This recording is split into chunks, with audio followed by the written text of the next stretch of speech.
Avis vascular centre మన దేశంలోనే the best varicose. Welcome to my show. రాను ముంబైకి రాను అనే పాట తెలుగువారు ఎక్కడున్న వారికి కొత్తగా పరిచయం చేయాల్సిన అవసరం లేదు. అందులో హీరోయిన్గా స్టెప్పులు వేసిన లిఖిత గురించి కూడా పరిచయం చేయాల్సిన అవసరం లేదు. కానీ లిఖిత అంటే రాను ముంబైకి రాను అనే పాట మాత్రమే కాదు, లిఖిత ఈ పాట తర్వాత కూడా ఒక కెరీర్ని ఎంచుకుంది. కెరీర్లో చాలా వరకు ముందుకెళ్ళింది. ఇప్పుడు హీరోయిన్గా టాలీవుడ్లోకి ఎంట్రీ ఇచ్చి సావిత్రి అనే ఒక సినిమాలో హీరోయిన్గా యాక్ట్ చేసింది. సో ఈరోజు లిఖిత మనతో ఉన్నారు. లిఖితతో మాట్లాడి తన సినీ ప్రయాణం ఎలా మొదలుపెట్టింది, ఎలా ముందుకు వెళ్ళబోతుంది, ఇలాంటి విషయాలు తెలుసుకుందాం. లిఖిత నమస్తే. నమస్తే. బాగున్నావా? సూపర్. మీరు? బాగున్నాను. లిఖిత, నువ్వు హీరోయిన్గా ఎంట్రీ ఇచ్చావు. సో సావిత్రి త్వరలో రిలీజ్ కాబోతుంది మూవీ, ఆగస్ట్లో రిలీజ్ అవ్వచ్చు. సో సినిమా విశేషాల్లోకి వెళ్ళే ముందు ఒక చిన్న క్వశ్చన్ అడుగుతాను. ఒక 14-15 ఏళ్ళ చిన్న పాప, అంటే చదువుతున్నారు, బట్ సోషల్ మీడియా ఎలా రోజు రోజుకి పెరుగుతుందో అప్పుడే అంచనా వేశారు. టిక్టాక్ చేశారు, తర్వాత మధ్యలో వేరే యాప్లో ఏదో మళ్ళీ వీడియోస్ చేశారు, తర్వాత ఇన్స్టాగ్రామ్కి వచ్చారు. సో సోషల్ మీడియాని ఇంత గట్టిగా పట్టుకోవాలన్న ఆలోచన 14 ఏళ్ళ వయసులో ఎలా వచ్చింది మీకు? అంటే నేననే కాదు, అంటే నేను స్టార్ట్ చేయడం టిక్టాక్తో స్టార్ట్ చేశాను కరెక్టే, బట్ నేను ఇక్కడే టిక్టాక్లోనే ఆగిపోకూడదు. అది బ్యాన్ అయిన తర్వాత నాకు ఎందులో పోస్ట్ చేయాలో కూడా తెలియలేదు. అలాంటి టైంలో మా మాస్టర్, లైక్ డ్యాన్స్ నేర్పించే మాస్టర్ సాయికృష్ణ మాస్టర్ అని, ఆయన ద్వారా నేను ఇన్స్టాగ్రామ్ యూట్యూబ్లో ఎలా ముందుకు వెళ్ళాలి అని చెప్పి అప్పటి నుంచి ఆయన ద్వారా తెలుసుకొని ఆయన సపోర్ట్తో నేను స్టార్ట్ చేశాను డ్యాన్స్ రీల్స్ కానీ యాక్టింగ్ రీల్స్ కానీ. అలా నేను సోషల్ మీడియా ద్వారా ముందుకు వచ్చాను. ఈరోజు హీరోయిన్ అయ్యావు. అయితే ఇంత ప్రయాణం చేసింది, 5 ఏళ్ళ ప్రయాణం చేసింది ఈ హీరోయిన్ కోసమేనా, లేదా ఆల్ ఆఫ్ సడన్గా ఈ టర్న్ తీసుకున్నావా? లేదు, హీరోయిన్ కోసం అని చెప్పను, కానీ ఒక గుడ్ ఆర్టిస్ట్గా, అంటే మూవీస్లో హీరోయిన్దే మంచి క్యారెక్టర్ అంటే ఈ మూవీ ఇండస్ట్రీలో అది నిజం కాదు. ప్రతి ఒక్క క్యారెక్టర్కి ఒక వాల్యూ ఉంటుంది. అలా ఒక గుడ్ క్యారెక్టర్ చేయాలని అనుకుంటున్నాను మూవీస్లో. సో సావిత్రి రావడం ఒక హీరోయిన్గా కాదు, ఒక మంచి ఆర్టిస్ట్గా చేశాను అన్న పేరు రావాలని మాత్రం ఈ మూవీ ఎంచుకున్నాను అనమాట. అండ్ లైఫ్లో నీ తొలి సంపాదన 1500 రూపాయలు. అవును. ఈరోజు ఆర్టిస్ట్ అయ్యావు. సో ఈ మూవీ రిలీజ్ అయిన తర్వాత ఇవి క్రోడ్స్కి కూడా వెళ్ళొచ్చు. సో ఈ ప్రయాణం, ఈ గ్రోత్, ఈ 5 ఏళ్ళలో ఈ ప్రయాణం అంతా చూసుకున్నప్పుడు, నువ్వు చూసుకున్నప్పుడు నీకు ఏమనిపిస్తుంటుంది? నన్ను నేను చూసుకుంటే ప్రౌడ్ ఫీలింగ్, హ్యాపీ అన్నీ మిక్స్ అనమాట. ఎంత సఫర్ అయ్యానో, ఎంత కష్టమైనా సరే స్టడీస్ని మేనేజ్ చేస్తూ నేను డ్యాన్స్ క్లాస్కి వెళ్ళడం, ఈవెంట్స్కి వెళ్ళడం, శ్రీదేవి డ్రామా కంపెనీకి వెళ్ళడం, డీకి వెళ్ళడం చాలా హ్యాపీగా ఉంటుంది అండ్ ప్రౌడ్గా కూడా ఉంటుంది. మా ఫ్యామిలీ అంతా జస్ట్ డ్యాన్స్ రీల్సే అని స్టార్ట్ చేసాం మేము. ఇప్పుడు ఒక ఇన్ఫ్లుయెన్సర్, ఒక సెలబ్రిటీ అని అనుకోవడం వల్ల లైక్ ప్రౌడ్ ఫీలింగ్. 19 ఏళ్ళ, అంటే నిజం చెప్పాలంటే చిన్న పాపే ఇంకా.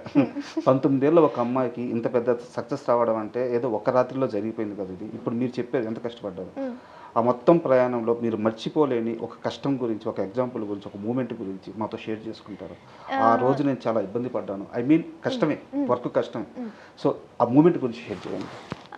నాకు ఇప్పటి వరకు అంటే ద హార్డెస్ట్ థింగ్, నేను చదువుకుంటున్నప్పుడే 10th ఇస్ చాలా ఇంపార్టెంట్. 10th అవ్వకపోతే ఇప్పుడు నువ్వు ఫర్దర్గా ఏం చేయలేం. సో 10th ఇంపార్టెంట్ అని చెప్పి ఫ్యామిలీ కొంచెం డ్యాన్స్ క్లాస్ కానీ, రీల్స్ కానీ, సోషల్ మీడియా ఇదంతా కొంచెం ఆపమని చెప్పారనమాట.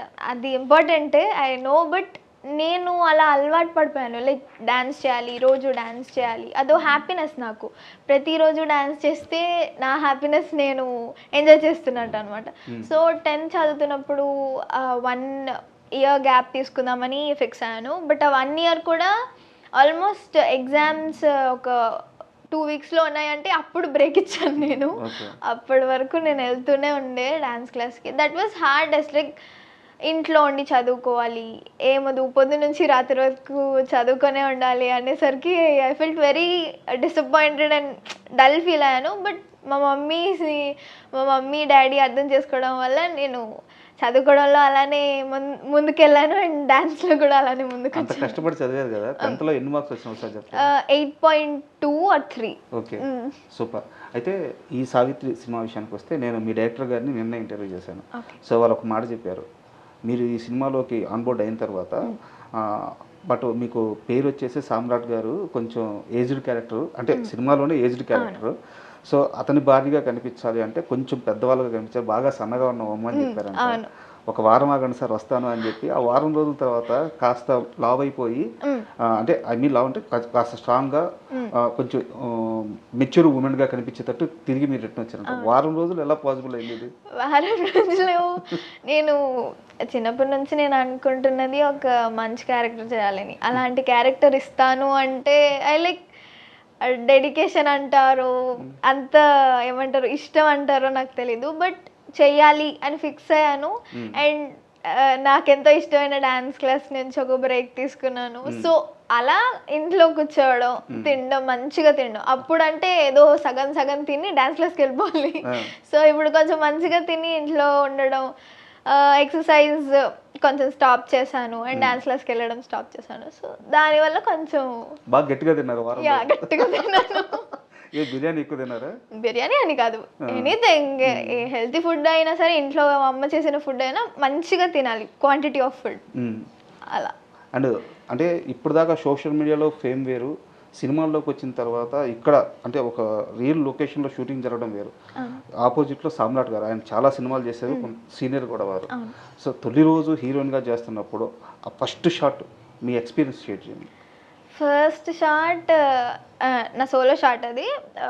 చాలా టెన్షన్, ఎందుకంటే ఫస్ట్ ఎన్ని రీల్స్ చేసినా, ఎన్ని సాంగ్ షూట్స్ చేసినా ప్రజలు అంటే peoples around you is very common. అది పట్టించుకోకూడదు. బట్ అది ఊరు చాలా చిన్న ఊరు, అది కూడా పలాస అటు సైడ్ షూటింగ్, టెక్కలి అటు సైడ్ వెళ్ళాము. అది అక్కడ ఎప్పుడు ఎవరు షూటింగ్ చూసుండరు. ఆల్మోస్ట్ ఆ ఊరు ఎవరితో కాంటాక్ట్లో ఉండదు, దాని సిగ్నల్స్ ఉండవు, ఏముండదు. సో వాళ్ళందరూ ఎక్కువ మంది ఉండే, మొత్తం ఊరంతా ఒకే దగ్గర ఉండే షాట్ తీస్తున్నప్పుడు. అండ్ ఆవు అంటే నా ఫస్ట్ షాట్ ఒక ఆవుతో నేను మేతేస్తున్నట్టు ఉంటుంది అనమాట. సో చాలా భయంగా, ఈ సీన్కి ఎక్స్ప్రెషన్సే అన్ని, డైలాగ్స్ కూడా ఏముండవు, ఎక్స్ప్రెషన్స్. ఫస్ట్ స్టార్టింగ్ ఎక్స్ప్రెషన్స్తో స్టార్ట్ అవుతుంది. Thank you. అలా అది చేయడం ఐ వాజ్ సో హ్యాపీ. అంటే ఫస్ట్ షాట్ వచ్చిందా రాలేదా, నేను కెమెరా దగ్గరికి వెళ్ళిపోయి మరీ చూసుకున్నాను అనమాట. ఓకేనా, లుక్ ఓకేనా, అన్నీ ఓకే ఓకే ఓకే అన్నాక ఐ వాజ్ లైక్ కాన్ఫిడెన్స్ వచ్చింది, ఓకే చేశాను, ఫస్ట్ షాట్ అయిపోయింది. అండ్ ఇది కంపారిజన్ చేయడం కాదు కానీ, బట్ నిజమో కాదో తెలుసుకోవాలని అడుగుతున్నాను. సో ఎక్స్ప్రెషన్స్ వైజ్ వస్తే ఒక చిన్న చిన్న మూమెంట్స్లో కూడా, అంటే డ్యాన్స్ ఎలాగో బాగా వేస్తారు, ఆ సమయంలో కూడా ఆ ఎక్స్ప్రెషన్స్ చాలా పర్టికులర్గా పట్టుకుంటున్నారు. మనకి ఇండస్ట్రీలో సాయి పల్లవి గారు ఉన్నారు, సో వారు చాలా పర్టికులర్ చిన్న చిన్న ఎక్స్ప్రెషన్స్ కూడా ఉంటారు. మీకు వారు ఏమన్నా అంటే ఫేవరెట్ హీరోయిన్, లేకుంటే తను ఫాలో అవ్వడం అలా ఏమన్నా చేస్తున్నారు? ఫాలో అవుతాను అంటే తను నాకు ఎప్పుడైతే సాయి పల్లవి గారు తెలుసో, నాకు డీకి వెళ్తున్నారని తెలీదు. ఎప్పుడైతే తెలిసిందో ఐ వాజ్ సో హ్యాపీ. అంటే ఒక డాన్సర్గానే వచ్చింది తను కూడా, అలానే నేర్చుకుంది తను కూడా అనగానే ఇద్దరిని కంపేర్ చేసుకొని చూసుకునేదాన్ని అనమాట. అలా ఫాలోవర్నే, ఇంకా ఫ్యాన్నే. So I love Sai Pallavi గారు, తన ఫ్లెక్సిబిలిటీ, తన ఎక్స్ప్రెషన్స్ కానీ, తన యాక్టింగ్ కానీ. తను ఏడ్చినప్పుడు చాలా యూనిక్గా ఏడుస్తుంది, మీరు ప్రతి సినిమాలో చూడొచ్చు. అమరన్లో అయితే ఆ సీన్ ఎన్నిసార్లు చూసానో నాకు తెలీదు, but I love that scene. తను చనిపోయినాక ఏడ్చే సీన్ ఉంటుంది, అస్సలు చెప్పలేను, అంత ఇష్టం ఆ సీన్ అంటే. ఏదైనా సాయి పల్లవి గారిది ఒక డైలాగ్ చెప్పండి. సాయి పల్లవి గారిది ఒక డైలాగా, ఫిదా మూవీలో అరే బాట్కో బలిచిందారా బొక్కలు ఇరగొడతా అంటది, ఆ సీన్ చాలా బాగుంటుంది. అయితే ఇప్పుడు దాకా సరదాగా మాట్లాడుకున్నాం, నా దగ్గర ఒక సీరియస్ క్వశ్చన్ ఉంది, అదైన తర్వాత మళ్ళీ సావిత్రి సంబంధించిన ప్రశ్న మాట్లాడుకున్నాం. ఈ రాను ముంబైకి రాను పాట సూపర్ హిట్ అయింది, 86 కోట్ల వ్యూస్ వచ్చున్నాయి దానికి. అయితే ఈ మొత్తం ప్రయాణంలో పాట ఇంత పెద్ద హిట్ అయిన తర్వాత రాము రాథోడ్ నుంచి లిఖితాకి కొంచెం ఎక్స్ట్రా అమౌంట్ వచ్చుంటే బాగుండేది అని చెప్పి మీ సన్నిహితులే చాలామంది మీకే చెప్పారు, బట్ అటువైపు నుంచి అది జరగలేదు. దానివల్ల లిఖిత చాలా డిసప్పాయింట్ అయింది, లిఖితకు సంబంధించిన మనుషులు కూడా డిసప్పాయింట్ అయ్యారు. నిజమేనా ఇది? అంటే నిజమే, అంటే ఇప్పటి వరకు ఎలాంటి అప్డేట్ లేదు. బట్ రామన్న ప్లాన్ చేయడం అయితే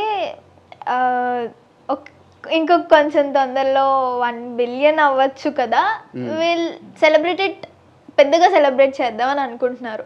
సో ఆ రోజు నీకు సర్ప్రైజ్ ఉంది అని అన్నాడు తప్ప ఇప్పటి వరకు అప్డేట్ లేదు.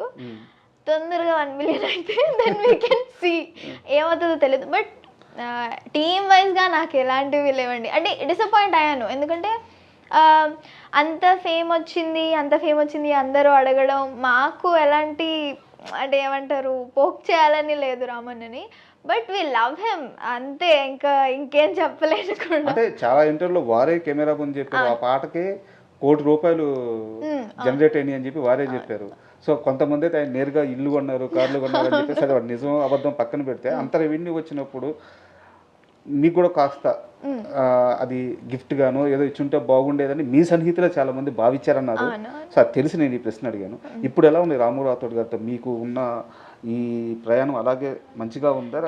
ఇప్పటి వరకు బాగా మాట్లాడతాం, షూట్ లేకపోయినా సరే మాట్లాడతాం మేము. అంత ఫన్ అండ్ ఏమంటారు ఒక బ్రదర్ అండ్ సిస్టర్ రాకింగే, కొట్టుకుంటాం తిట్టుకుంటాం, చాలా ఫన్ ఉంటుంది రామన్నతో. అంటే సూపర్. అండ్